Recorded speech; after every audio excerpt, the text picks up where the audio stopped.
So you went far in your career. You're Brigadier General, and now you're retired. Correct. Tell me about the transition from active service into retirement, and what are you doing with your time now? Wow. That is a great open-ended question. I think everybody has a different experience of getting out. Mine, of course, 35 years in, it certainly kind of became part of who I was every single day. A little different not putting the uniform on. I think I've worn my uniform 3 times since I retired almost 5.5 years ago. But I started working for a company almost immediately. A couple months later, I quit that and I actually ran for Congress. So I spent a year running for Congress, and that was right when COVID and all happened. So it was a very unique time of what was happening. As I tell folks, I don't think I figured out I was retired until after the primaries, which I lost. I will say I'm probably one of the few people in politics that made friends with their opponents too. So I'll throw that into my positivity bag of tricks there. But I think it took a while for me to realize I was retired. And I think the challenges of folks that are retired, we need to continue to support our servicemen and women. They have different experiences. They handle it differently. Transitioning, trying to take those skills you've learned into the military and apply them out in the civilian world can be difficult for a lot.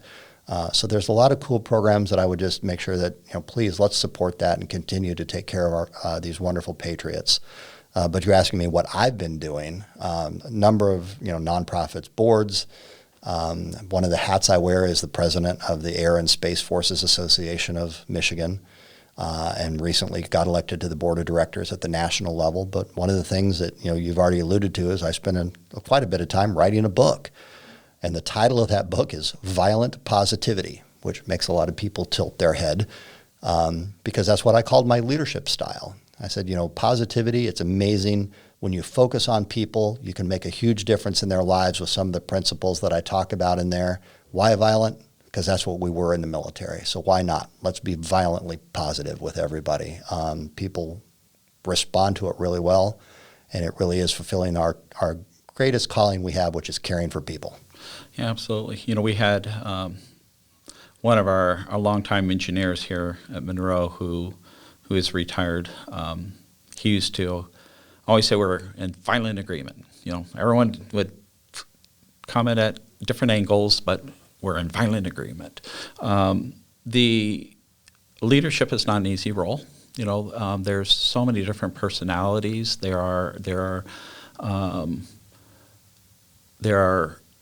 just so many things now you have to be careful of. It's an interesting environment, and you obviously you've written a book.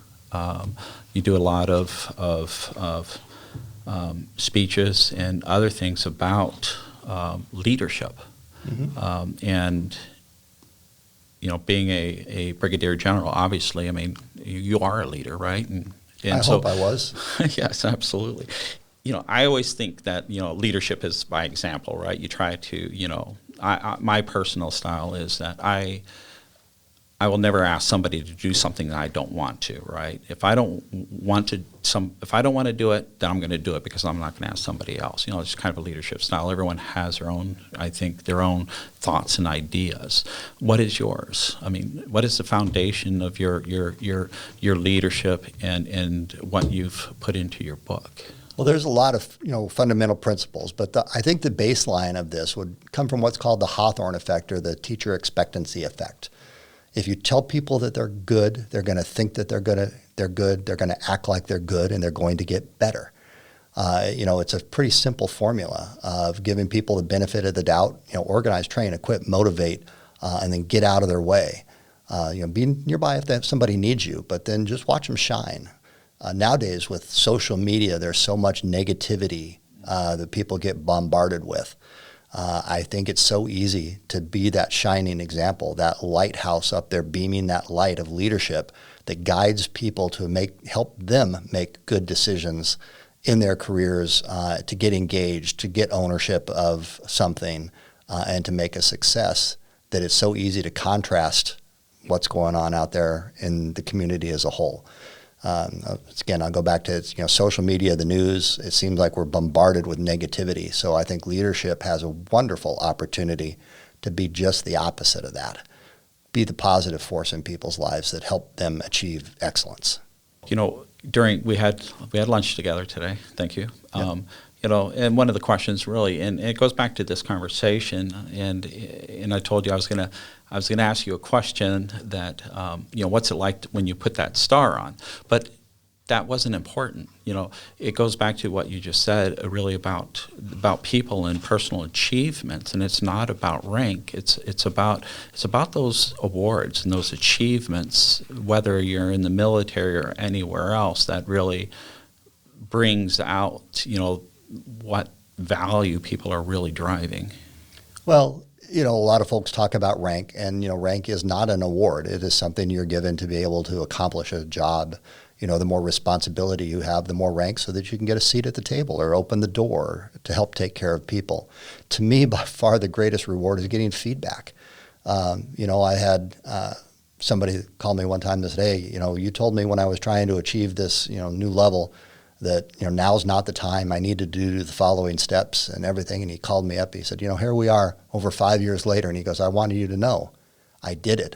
And I just got selected into this, new role and responsibility that I've been looking for." He goes, "And I wanted to let you know it's because I followed the path that you set for me." It's that kind of feedback, to me, as a leader, that makes all the difference. In other words, you're making a difference in people's lives. The fact that, I was able to pin on a star or whatever, once again, it just allowed me to do things for people to a new level.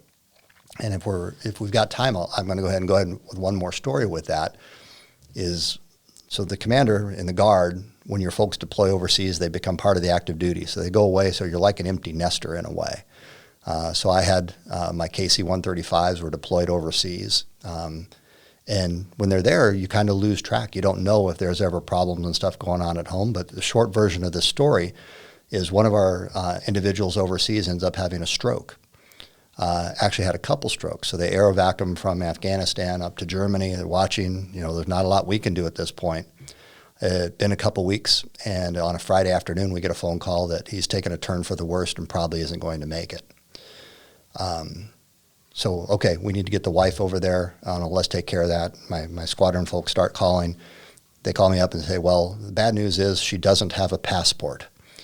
And according to the calls that we're making, the State Department's saying, okay, well, next Tuesday or next Wednesday. And I remember thinking, that is not the right answer. Right. I picked up the phone and I hit a speed dial. And I said, "Congressman, this is Odie." I think he could tell by my tone of voice. He goes, "What do you need?" I explained the situation. He said, "Hang up your phone." I said, "Okay." Within about 5 minutes, my phone rang back, and it was the White House. And somebody from the White House saying, "What do you need?" I explained the situation. They said, "Hold on, you're going to get a call back." So literally within about another 5 or 10 minutes, they called back and they said, "Tomorrow morning, the passport office in Chicago on a Saturday morning is going to open just for this wife." Wow. So I had one of my folks escort her from Detroit over to Chicago, got the passport. I think while that thing was still hot off the press, literally, over onto a plane in Chicago to get her to be with her husband over in Germany. The good news, the wife got over there. The husband actually survived. He came back. We went and visited him. He did a miraculous recovery. He's part of our community now. He had to medically retire out of the military. But I love to tell that story for a number of reasons. One is I was a general, so I could speed dial the congressman. I had that type of relationship, and we had that understanding with each other. He didn't ask if I was a Democrat or Republican or who the constituent was. He did what he was supposed to do as an elected official to help take care of the problem. And then ultimately, in the long run, he actually sponsored legislation to help spouses be able to get passports and to smooth that whole process out as a result of that lesson learned. But it's why you're in a leadership position is to help take care of people and solve problems like that. I know it's kind of a long story to go with it, but there is no higher calling we ever have than caring for people.